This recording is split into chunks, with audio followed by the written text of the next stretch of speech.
Hello, beautiful people. It's so nice as usual to always be in your midst, and I'm so glad, to report back to you guys. A follow up to the story we did, regarding Ooni of Ife's reported, or alleged trip to Brazil.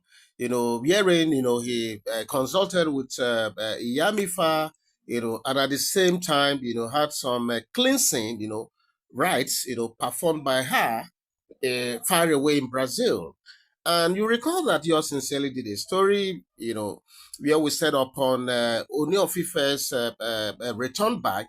A lot of his close associates in the palace, especially some of the Olories, or most of the Olories, or all the Olories, according to the report, had fled, out of the palace, out of fear, of the unknown, because while Ooni of Ife, was reported to be in faraway Brazil and the ritual was being conducted, don't forget that Ooni of Ife went to Brazil with some elders and some associates from the palace. And obviously, there could be one or two, that is giving information back home to the Oloris, about the happenings over there. Possibly some of them witnessed, the ritual that was conducted. And out of fear, they quickly, spoke to people back home.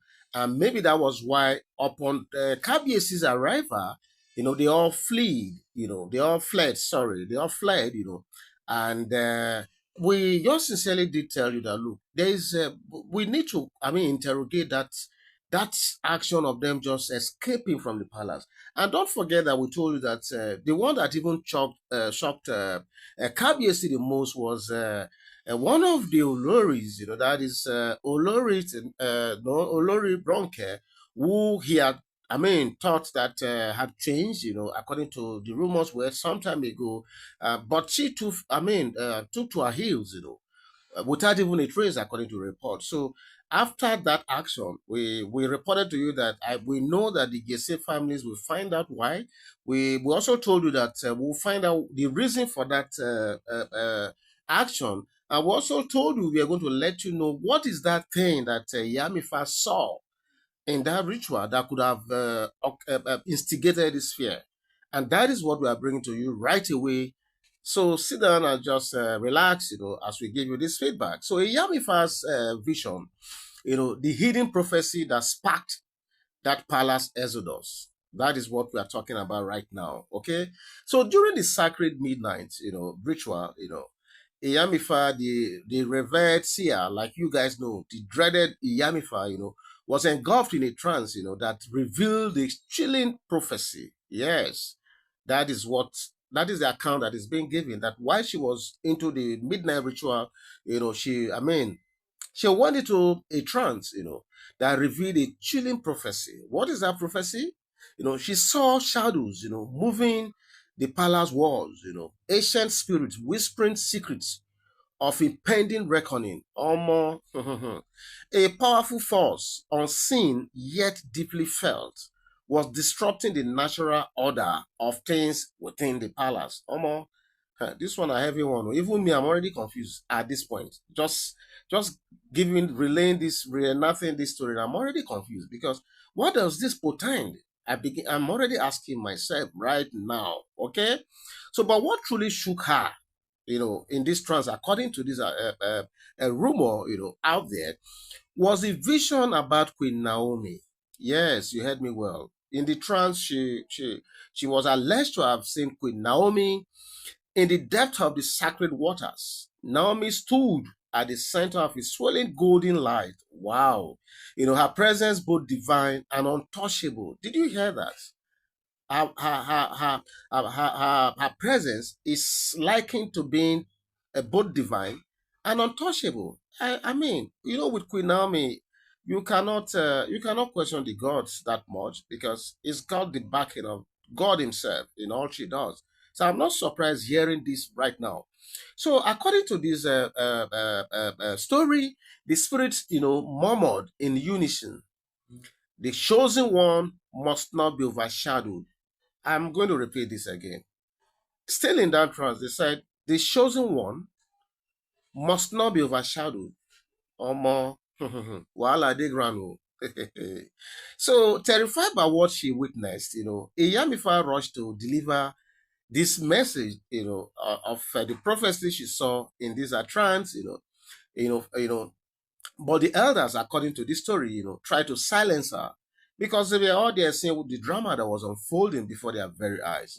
They said the elders, trying to silence her, fearful of the consequences, that may emerge out of these strands, However, her cryptic warning reached the key figures, in the palace, right from that place, triggering a quiet yet urgent exodus. So, according to this story, somehow she was able to use a coded language, and parables and idioms or whatever to convey that message. And according to report, this just created more fear, in the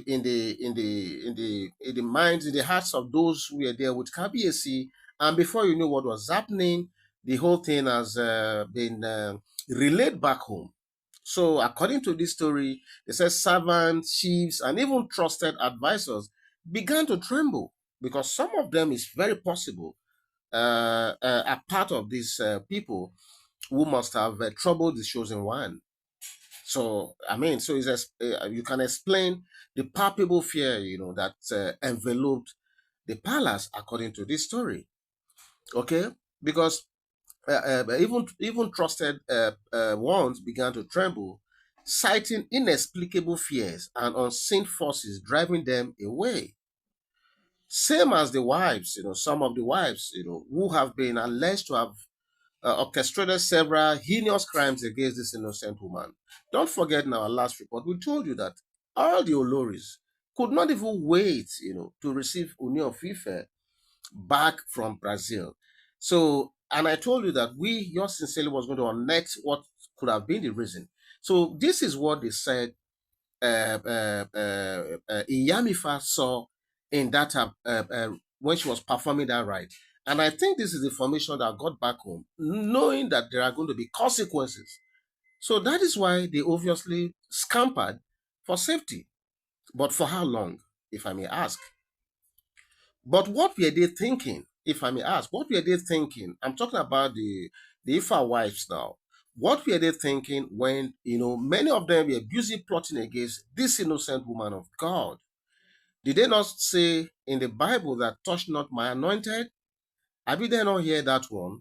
Did they not hear that? Did they not know there will be a day of reckoning? Of course, in life, when you do certain stuff and you think nobody's seeing you, there's going to be a day for reckoning, obviously. And I'm not surprised that the day for reckoning is now here with us. So now the chickens have finally come home to roost. Karma is at work right now. But seriously, if I may ask again, why are they fleeing? I thought some of them said they are in the bosque, as they say in Nigeria, that they are old she nothing they touch them. So why were they running? Or why did they run away? Okay? Why did they run away? Okay? And the bigger question now, as far as I'm concerned, is could it be that Queen Naomi's destiny is far greater than the palace itself? Because the way this whole conundrum is going, it's looking like even the palace is too small for Queen Naomi to operate. It's looking like she's bigger than whatever is going on in that palace. Yes, that is what this whole thing portends, right now. But is Ooni of Ife aware of this unseen battle for power and light? Because this is what this is all about. This is a big, big, big battle, for power and light.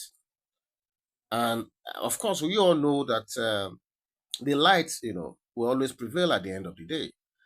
And why are those closest to the throne fleeing in silence? Why are they fleeing? I already told you what Iyamifa saw in that trance during the ritual, in Brazil.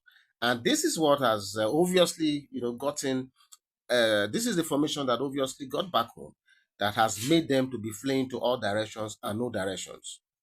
So a storm, I want to say, is brewing, and the answers lie in Iyamifa's haunting vision. Yes, With Iyamifa, you can never get it wrong. If your hands not clean, Omo, you got to run away from the presence of Iyamifa because she has the capacity and the power to unearth every negativity in and around the palace. And she's at it again. And I'm not surprised that everybody is campering, everywhere and to nowhere. So this is a beautiful story that came out, and I thought it wise to bring it to you. Because when we did the last one and they said the wives did not wait to see Ooni of Ife return from Brazil, I knew I was going to get to the root of it. So this is why they are running.